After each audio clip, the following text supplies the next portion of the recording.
People say betrayal is a sharp, clean cut, a single, swift motion that severs a bond. They're wrong.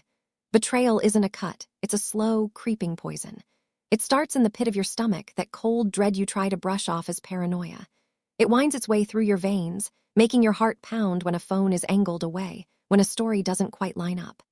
It's a poison that makes you question your own sanity before it finally paralyzes you, leaving you to watch your world burn. My world didn't just burn, it was set on fire by the two people I loved most. And as I stood there in the ashes, they made one fatal mistake.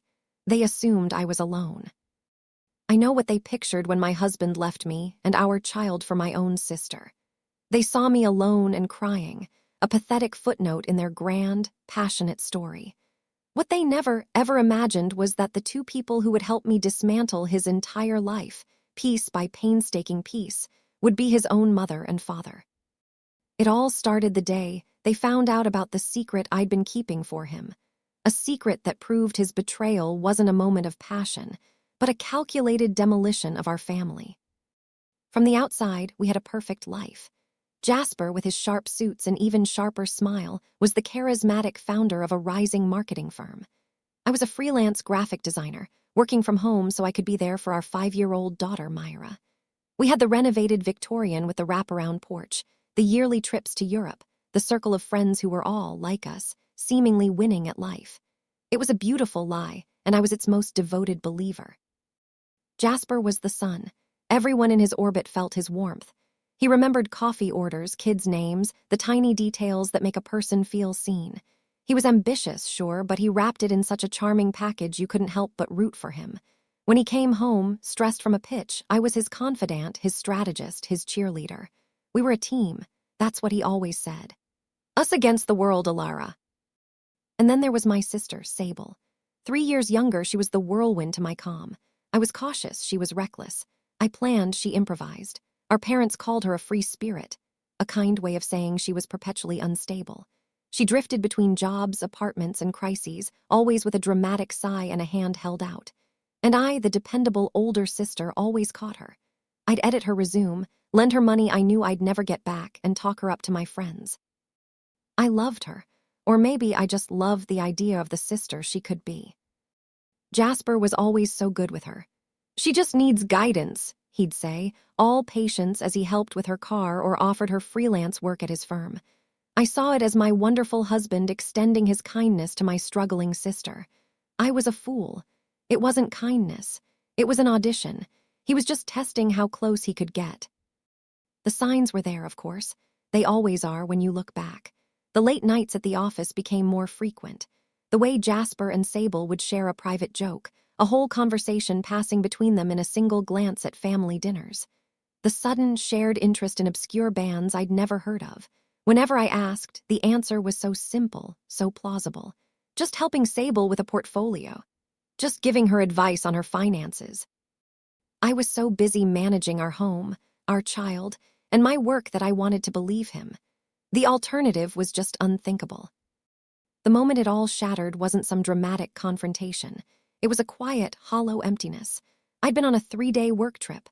I called every night, and Jasper was all enthusiasm, telling me about his daddy-daughter adventure with Myra. He sent pictures of them eating pizza on the floor, building a pillow fort. The last night, he mentioned Sable had dropped by with a movie. So nice of her, he said. I came home the next afternoon, excited to see them. But the house was silent, not peaceful silent, eerily silent. Myra's toys were everywhere, a half-eaten bowl of cereal on the coffee table. No note. I called Jasper's phone. Voicemail. I called Sable. Voicemail. That cold knot of dread tightened in my chest. I walked through the house, calling their names. I found Myra in our bedroom. She wasn't crying, just sitting on our bed, clutching her stuffed rabbit, her eyes wide and lost. "Mommy," she whispered, her voice trembling. "Daddy left." "What do you mean, sweetie? Where did he go?" He and Auntie Sable packed bags. They said they were going on a trip. He said he'd be back for me later. That was yesterday. Yesterday, he had left our 5-year-old daughter alone in this house for nearly a full day. The poison that had been creeping through me for months finally hit my heart, and everything just stopped. The air, the light, the sound. The whole world collapsed into the terrified look in my daughter's eyes and the deafening silence where my husband and my sister used to be. An hour later, after a frantic haze of calls, the email landed. It wasn't an apology. It was a sterile, 3-paragraph statement. He said he and Sable had a love that couldn't be denied. He knew it was bad timing, but he had to be true to himself. A lawyer would contact me about the divorce and custody. And then the final blow. Please don't make this ugly, Alara. Think of Myra. As if he had. There was no apology, no remorse. Just a cold, clinical execution of a decade of my life. The first few weeks were a blur of shame and just trying to survive. I told a curated version of the truth to friends. Jasper and I are separating. The words felt like ash in my mouth. Every pitying look was a fresh wave of humiliation. Jasper and Sable had simply vanished, their social media dark, their phones off, leaving me to clean up the wreckage. That's when Jasper's parents, Arthur and Alina, called. They were formidable people, cut from old money cloth. Arthur, a titan of industry. Alina, the queen of the city's philanthropic scene. They'd always been cordial to me, but I was always just the woman their brilliant son had married. Their call wasn't what I expected. There was no defense of their son. Alina's voice was like ice. Ilara, we've heard. We are appalled. We'd like to see you and Myra. We're coming over. It wasn't a request. They arrived in their sleek black sedan, looking like they were attending a hostile takeover, not visiting their grieving daughter-in-law. Arthur got straight to the point. Our son is a fool, an embarrassment, but abandoning a child, this is a disgrace to our family name. Alina nodded, her eyes locked on me. We will ensure you and Myra are taken care of course. Jasper has been cut off, but we need to understand what happened. I could have been the broken wife. I could have cried and accepted their charity. But looking at their hard, pragmatic faces, something else flickered to life inside me. Not hope, something colder, an opportunity. This is where the secret came in. Years ago, early in our marriage, I discovered Jasper had a gambling problem. He'd racked up nearly 6 figures in debt, hidden from everyone, especially his parents who had given him the seed money for his business. He swore it was a one-time mistake. He begged me to help, and I, in my love and naivete, did. I drained my own savings, took out a loan, and we quietly paid it all off. I kept his secret, thinking I was saving our marriage. I realized now, I was just enabling his deceit. It wasn't sudden, I said, my voice steady. I went to my desk, unlocked a drawer, and pulled out a file. It held the old loan agreements, the frantic bank withdrawals, the emails from betting sites. I'd kept it all. I laid it on the coffee table. This was 7 years ago. I helped him clean it up. I kept it a secret because I thought I was protecting us. Arthur picked up a statement, his face grim. For a split second, Alina's composure cracked, and I saw the raw pain of a mother realizing her son was a stranger. Arthur looked up, his eyes meeting mine. The reserve was gone, replaced by a cold, calculating fury. So, he is not just immoral. He is a liar and a liability. He has been for years. He used my savings to pay off the last of it, I said flatly. He promised it was over, but for the last year the business has been struggling. He's been taking out loans, moving money. He told me it was for cash flow. Now I don't think so. Alina leaned forward. You think he's in debt again, and he ran off with that girl to escape it. I think he ran off with my sister because he's a coward, I said. And I think he planned to use whatever money he could drain from his business, and from you, to fund his new life, leaving me and Myra with his debts. A long silence filled the room. Arthur and Alina exchanged a look, a decision being made. Arthur finally turned to me. Ilara, what do you want? The old me would have said, I just want him to be a father to his child. But the old me was gone. I want him to have nothing, I said, the words tasting like metal. I want him to lose his business, his reputation, every last cent. I want him to know what it feels like to be left with nothing but the consequences of his actions. I want you to help me destroy him. A thin, sharp smile curved Alina's lips. It was terrifying and beautiful. Good, she said, because so do we. He is no longer our son. He is a problem to be managed. Let's get to work. That was the moment my grief turned into a strategy. The moment my pain became a plan. If you're finding this story compelling and you want to see how this unlikely alliance took down a man who thought he was untouchable, hit that subscribe button and turn on notifications. You won't want to miss how this unfolds. Now, back to the plan. Our alliance was forged in cold, hard strategy. My living room became a war room. Arthur, with his lifetime of corporate ruthlessness, Eleanor, with her intricate social network, and me, the grieving wife with a decade of inside knowledge. We planned a three-pronged attack to dismantle Jasper's life before he even knew he was under siege. First, we went for the money. That was Arthur's domain. Jasper's business is a house of cards, he said with chilling clarity. It's built on my seed money and the illusion of success. We're taking both. Arthur had given Jasper a substantial loan to start his firm, but the fine print included a clause about bringing the family name into disrepute. Jasper's affair and abandonment of his child were more than enough. Arthur didn't just call in the loan. He sold the debt to a notoriously aggressive third-party collection agency. He won't see my name on it, Arthur explained, a grim satisfaction in his voice. He'll just see a faceless corporation demanding immediate repayment. It will create panic, not suspicion. Next, Arthur made quiet calls. As a board member at the bank holding Jasper's business accounts, he simply expressed deep concern over Jasper's erratic behavior. Within a week, Jasper's line of credit was frozen. The lifeblood of his company was cut off. While Arthur attacked the foundations, Eleanor went to work on the facade. Jasper's client list was his pride and joy. Eleanor knew that world, and she knew its currency was reputation. She orchestrated a campaign of whispers. At a charity luncheon, she'd confide in the wife of a major client. "Oh, Carol, I'm so worried about Jasper. He's under so much strain. I do hope it's not affecting his work." It was masterful. She never accused, just created an aura of instability around him. Within a month, 2 of Jasper's 5 major clients put their contracts on hold. Jasper, isolated and paranoid, had no idea the poison was coming from his own mother. My job was to gather intelligence and deliver the final blow. Using a power of attorney Jasper had foolishly left in my hands, I dove into our finances. What I found was sickening. For over a year, he'd been funneling money out of the business and our joint accounts. Lavish hotels, extravagant dinners, high-end jewelry I had never seen. He was setting up a new life with Sable on my dime. I documented every transaction, creating a damning dossier. This was my weapon. The frantic texts from Jasper started rolling in. "Why is some collection agency calling me about the trust loan? Did you talk to my father?" I replied coldly, "I have no idea what you're talking about. I'm busy taking care of our daughter.